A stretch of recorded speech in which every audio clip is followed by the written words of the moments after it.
All right, we're here with Firas Zahabi, head trainer to UFC welterweight champion George St-Pierre, and you've got a litany of fighters on the card coming up on Saturday night.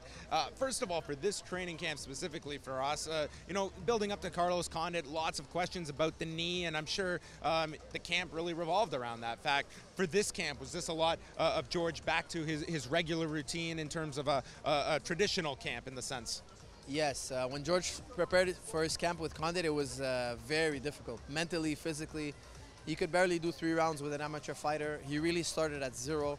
It was psychologically for him, I think, a very difficult thing to bear. He was the #1 best guy in the world at something, and then all of a sudden he can't beat a guy who's never had a professional fight. He's having difficulty. Of course, every week he improved by 10, 20, 30%. You know, every week it was getting better. But the original first steps were very, very difficult and very worrisome. But after the Condit fight, of course, he performed beautifully. He got back to peak condition. But after the Condit fight, he went back to training, and the momentum was there. The beautiful executions in practice. The kicks, the punching, the double legs, the passes, were all coming back to life regularly. Starting the camp like that, which is always a good thing. Right. You don't want to start a camp really badly. It just takes away that confidence of the camp, that razor's edge. And this camp, he's really had a lot of motivation and momentum. There were so many questions going into the Carlos Condit fight. Did you have those same questions, or was the performance, what you anticipated? I had a lot of questions, and I always said, we're not going to know until he gets in there. Because you can do one thing in the cage, in the gym, and then you go in the octagon fight night, and those nerves, that rust peaks up. You haven't done this in a long time. If you ever done something every day and then you haven't done it in years, the first time you do it, you're like a beginner again, and it's just the way it is. And then you do it in front of millions of people in a pressure situation, it could be difficult. But mentally, I always said, George started really young competing. I really think deep down inside, those instincts are going to surface again, and they did. What are your kind of general thoughts of Nick Diaz? Obviously a guy that, a very fun guy to watch, but with all of the things outside of the cage, is that something that you guys just completely block out, whether it be open workouts, media calls, all that comes with Nick Diaz? I think if George does a perfect fight, he'll block all that out. Is it easy to do? It's difficult. Diaz, personal issues aside, he's a masterful fighter. He's a credible boxer. He's incredible on the ground. His pressure is unique. His chin is unique. His punching angles and combinations are unique. He's unique in so many ways. It was hard to replicate. We had to draw on a lot of different assets to replicate a Nick Diaz. It's not an easy thing to do. He's incredible. But these two guys are so completely opposite to one another. They're so different. Their lives, their techniques, their skills, their persona, their temperament is so different that they have nothing in common. And I think that's why it brings so much friction out. They can't understand each other. You heard the conference call. It was great. One guy was talking about one thing, the other guy's talking about, nobody's talking about the same topic, and there's so much miscommunication. I think these guys are not going to have anything in common until they get into that ring, and they're the only 2 guys on the face of the earth battling at that time.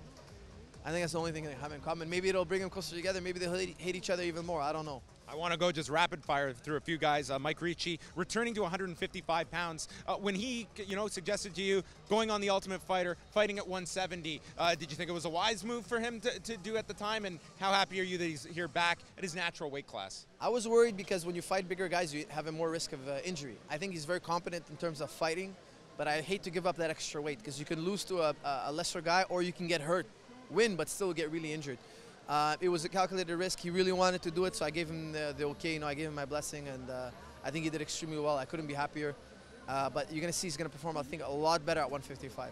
John Makdessi, prior to the fight with Sam Stout, you had talked about how, Makdessi is someone who you can really take these performances and, it can take them very hard. How happy were you with the performance with Sam Stout? Because it just seemed he had an extra confidence in the cage that night for 3 rounds. I think Makdessi is probably the most improved fighter I have in the last year. And he's definitely capable of doing more than he does. And I think it's just a question of believing in his capability, because he sees a lot of these guys on the TV and all that, and he kind of sees them as bigger than what they are. He's as big as they are. He's as good as they are, if not better. And Cruikshank's an experienced guy, but I think Makdessi's maturity from his last few fights have really taken him to another level. You're going to see Makdessi, I think, perform at a new level you've never seen him before. And one of your fighters that was supposed to be on this card was Rory MacDonald. What is the latest on Rory and how fast he wants to? Does it concern you, some of these injuries he has had? Because neck is obviously something that, even a minor one is something you got to be cautious about. Yeah, exactly. Your neck, you only got one, and he's got to be very careful with his comeback and his return. Originally, he hurt his neck, and we didn't take the doctor's advice to heart, and he got re-injured again, worse. You know, so now we got to be very careful with the comeback, and make sure he comes back once and for all with a healthy neck and never have any neck problems again.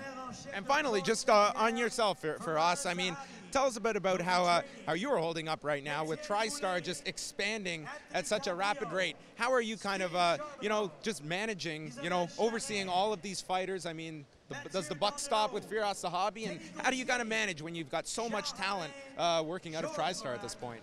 I enjoy it. I love it. I love to see TriStar be successful and the guys pull together. Really a big family.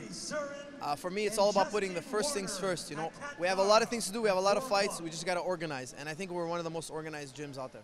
Awesome. Well, we are looking forward to UFC 158 coming up this Saturday night. George St-Pierre, Nick Diaz for the welterweight championship, providing Nick Diaz is there.